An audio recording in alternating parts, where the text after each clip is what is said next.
Assalamualaikum warahmatullahi wabarakatuh. Jumpa lagi di Kosima Teknik. Sering kita alami dan sering temu kasus seperti ini ya. Kulkas atau lemari es, baik itu satu pintu atau dua pintu atau jenis lemari es yang lainnya ya. Padahal si kompresornya bagus, sistem sirkulasi atau sistem kerjanya dia masih normal, masih bagus semua ya. Bunga es di evaporator masih merata, tapi kenapa kurang dingin pada bagian bawahnya ya. Untuk pendinginan pada ruang bawah tuh kurang sempurna. Nah, ada dua penyebab di sini ya yang sering terjadi ya. Ini saya hanya berbagi info, berbagi pengalaman yang pernah saya alami. Nah, jadi penyebab yang pertama itu terdapat pada karet pintu. Nah, karet pintu yang tidak rapat ya, sehingga terdapat celah untuk hawa dingin keluar ya pada bagian bibir pintunya. Ya, entah dia sudah kering atau sudah pecah ya, atau rusak pada bagian karetnya. Yang pertama. Lalu yang kedua itu pada bagian engsel pintunya. Nah, ya, engsel pintunya mungkin sudah haus atau karat. Nah, itu juga bisa jadi penyebab si pintu itu tidak rata atau tidak menutup secara rapat nantinya. Nah, bagaimana cara mengganti si karet pintu tersebut? Nah, di sini saya akan contohkan cara membukanya ya pada lemari es atau pintu. Saya berikan contoh untuk cara membuka karet pintu yang sudah rusak. Ini bisa dibilang sudah kurang bagus ya, atau sudah berlubang pada bagian pintunya. Nih contoh tuh ya, terdapat rongga. Nah, ini yang membuat hawa dingin yang ada di bagian dalam itu keluar ya, karena adanya rongga. Nah, bagusnya gimana? Kita ganti karetnya, ini sudah keras ya. Kita ganti karetnya dengan yang baru. Nah, bagaimana cara melepasnya? Saya berikan contohnya. Nah, di bagian dalam, kalau diangkat karetnya seperti ini ya, kita angkat, itu terdapat skrup, baut-baut skrup ya. Tuh, banyak di sekeliling bagian pintunya. Tuh. Nah, ini dilepas semua ya. Dilepas semua supaya karet ini bisa terlepas nantinya. Ya. Kita coba. Saya contohkan.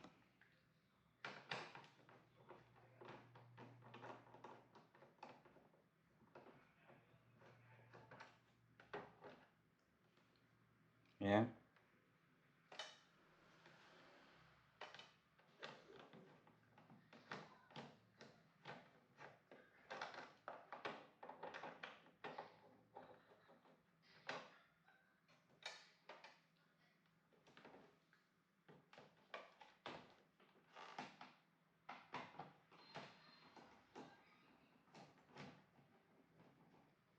Saya hanya mencontohkan sedikit ya pada bagian karetnya, cara melepas dan memasangnya nanti ya.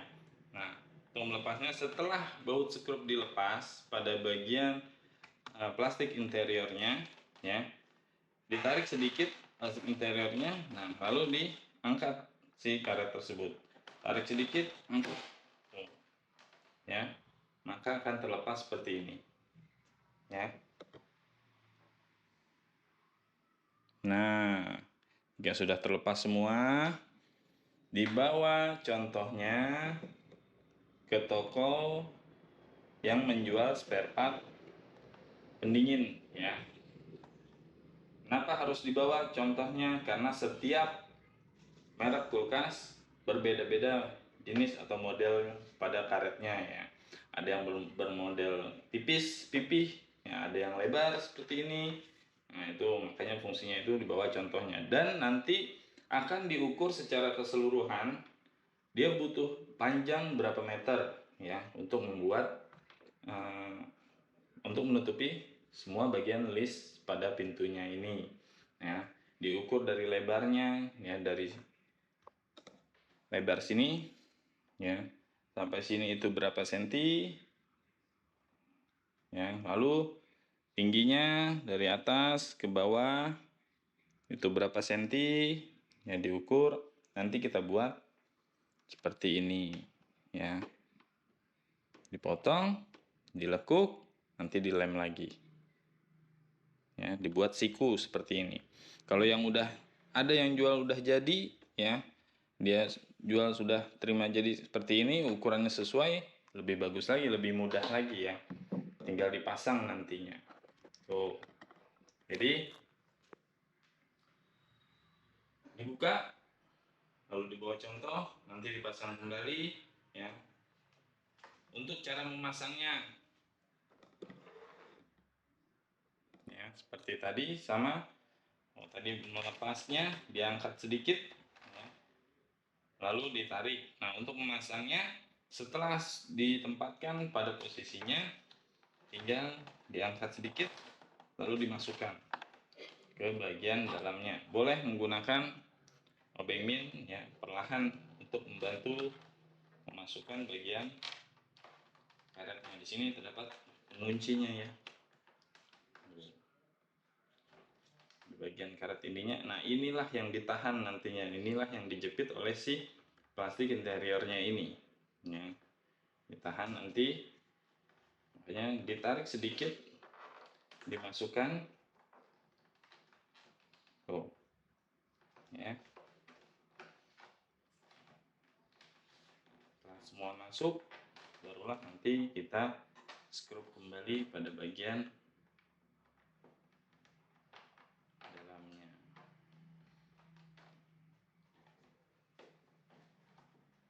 Sudah masukkan kembali.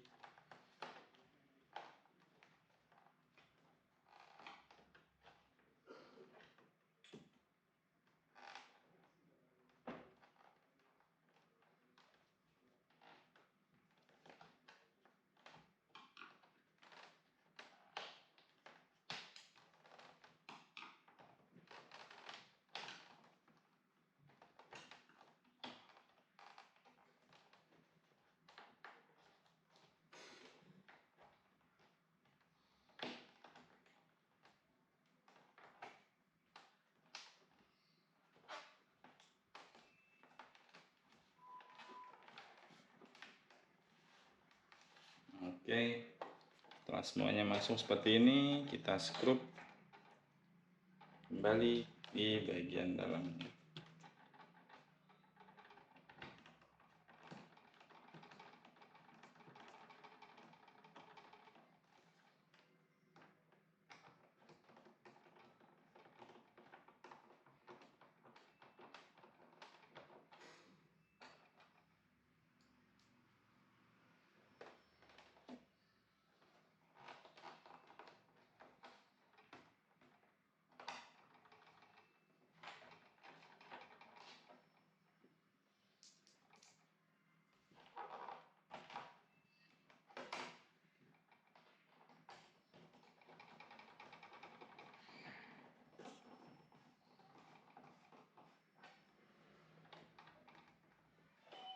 Oke, sudah selesai.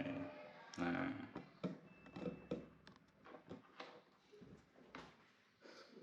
ya, mudah bukan? Jadi bisa menggantinya sendiri kalau misalkan di rumah ada karet yang sudah hancur, biasanya itu akibat sudah kering, ya, kering, dia sudah kaku, maka tidak elastis kembali, atau hancur digigit tikus, ya, sudah sobek. Nah, itu juga menjadi penyebab terbuangnya hawa dingin yang ada di bagian dalam si lemari es atau kulkas tersebut. Lalu yang kedua, untuk bagian engselnya. Nah, ya, mungkin sudah karat atau sudah haus pada bagian engselnya ini, ya.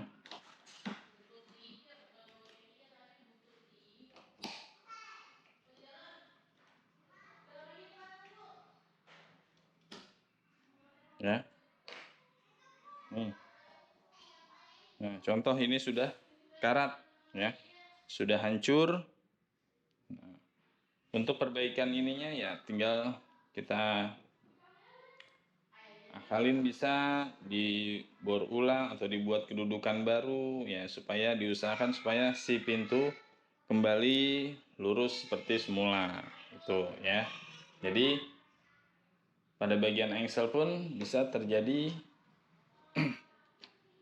pengaruh untuk terbuangnya hawa dingin yang ada di pintu atau yang ada di bagian dalam ya.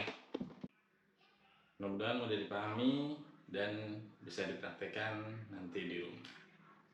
Terima kasih yang sudah bantu like, share, komen, dan subscribe-nya. Jangan lupa terus beri dukungannya untuk channel ini agar channel ini dapat berkembang dan bermanfaat untuk kita semua.